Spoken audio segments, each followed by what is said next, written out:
नमस्कार, आप देख रहे हैं वीके न्यूज़ और मैं हूं आपके साथ मयंक गौड़। आपको बिहार का एक घोटाला याद होगा, लैंड फॉर जॉब घोटाला। अगर आपको नहीं भी याद है तो संक्षेप में सुनिए। दरअसल लालू प्रसाद यादव जब रेल मंत्री थे तो उन्होंने रेलवे में नौकरी देने के लिए अभ्यर्थियों की जमीन अपने नाम लिखवा ली थी, ऐसा उन पर आरोप है। ये मामला 14 साल पुराना है।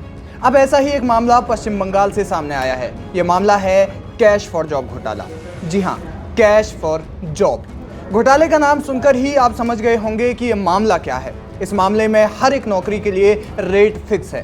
ड्राइवर की नौकरी के लिए 4 लाख रुपए, टाइपिस्ट की नौकरी और ग्रुप सी के पदों के लिए 7 लाख रुपए, यहाँ तक कि चपरासी की नौकरी पाने के लिए भी आपको लाखों रुपए चुकाने पड़ेंगे। और ये बात हम नहीं कह रहे हैं, ये खुलासा किया है ईडी ने।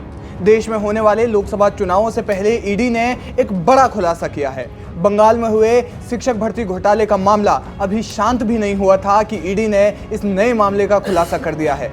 ये खुलासा पश्चिम बंगाल की नगर पालिका में भर्ती घोटाले का है। इस मुद्दे पर सियासत खूब गर्मा गई है, लेकिन किस नेता ने क्या बयान दिया, किसने किस पर वार किया, आज ये बात नहीं होगी। आज बात होगी कि कैसे बंगाल में ये भर्ती घोटाला हुआ, कौन कौन लोग इसकी जद में आए और कैसे ईडी ने इस भर्ती घोटाले का पर्दाफाश किया। इस मामले के तार जुड़े हुए हैं पश्चिम बंगाल के शिक्षक भर्ती घोटाले से। ईडी जब शिक्षक भर्ती घोटाले की जांच कर रही थी तो जांच के दौरान ईडी को नगर पालिका में भी पैसे के बदले नौकरी देने से संबंधित कुछ दस्तावेज मिले। इन दस्तावेजों की जानकारी ईडी ने हाईकोर्ट में दी और हाईकोर्ट ने इस मामले की सुनवाई शुरू की।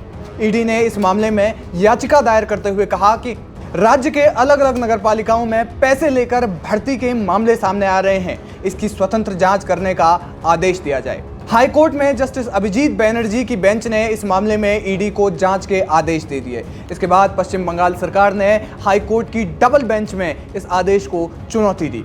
हालांकि पश्चिम बंगाल सरकार की चुनौती उन पर ही उल्टी पड़ गई। डबल बेंच ने सरकार की इस याचिका को खारिज करते हुए कहा कि तथ्य सामने लाने के लिए जांच जरूरी है। इसके बाद राज्य सरकार सुप्रीम कोर्ट भी गई, लेकिन वहां भी उन्हें मुंह की खानी पड़ी।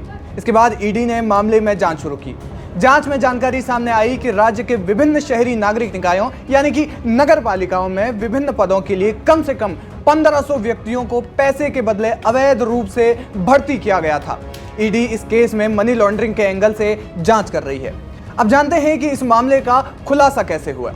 दरअसल शिक्षक भर्ती घोटाले की जांच के दौरान मामले में एबीएस इंफोजोन कंपनी का नाम सामने आया। जांच के लिए ईडी कंपनी के मालिक अयान सिल के घर जांच के लिए पहुंची।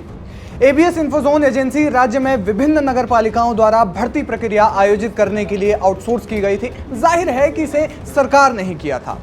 छापेमारी के दौरान अयान सिल के पास से मिले दस्तावेजों के आधार पर ईडी ने इस मामले का खुलासा किया।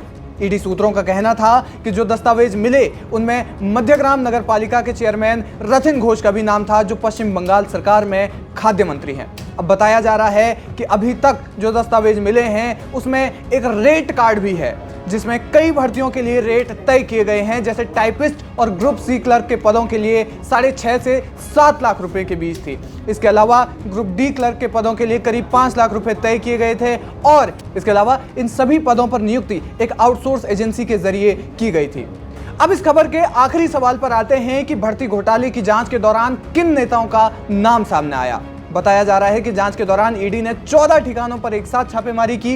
ईडी ने मंत्री रथिन घोष के अलावा कमलहट्टी नगर पालिका के चेयरमैन गोपाल साहा, बरानगर नगर पालिका के चेयरमैन अपर्णा मौलिक और एक तृणमूल पार्षद, दक्षिण दमदम के पूर्व नगर पालिका चेयरमैन पाचू रॉय और पूर्व उपाध्यक्ष निताई दत्त के घर पर छापेमारी की कार्रवाई की। छापेमारी के दौरान ईडी ने 2000 पेज के दस्तावेज जब्त किए। ईडी की टीम ने 15 से ज्यादा मोबाइल फोन, कई लैपटॉप्स भी और कई इसके अलावा डिजिटल उपकरण भी जब्त किए हैं, डिजिटल साक्ष्य भी जब्त किए हैं। इस मामले में सियासत खासी गर्मा गई है। इस मामले में जिन भी नेताओं के नाम सामने आए हैं उन्होंने इन आरोपों को तो खारिज किया ही है, साथ ही तृणमूल कांग्रेस ने इसका जमकर विरोध जताया है। अब देखना यह होगा कि ईडी की इस कार्रवाई का चुनावों पर, आगामी लोकसभा चुनावों पर क्या प्रभाव पड़ेगा। फिलहाल इस मामले में इतना ही। तमाम बड़ी अपडेट्स के लिए आप बने रहिए हमारे साथ, देखते रहिए वीके न्यूज़। वीके न्यूज़, राष्ट्र के नाम।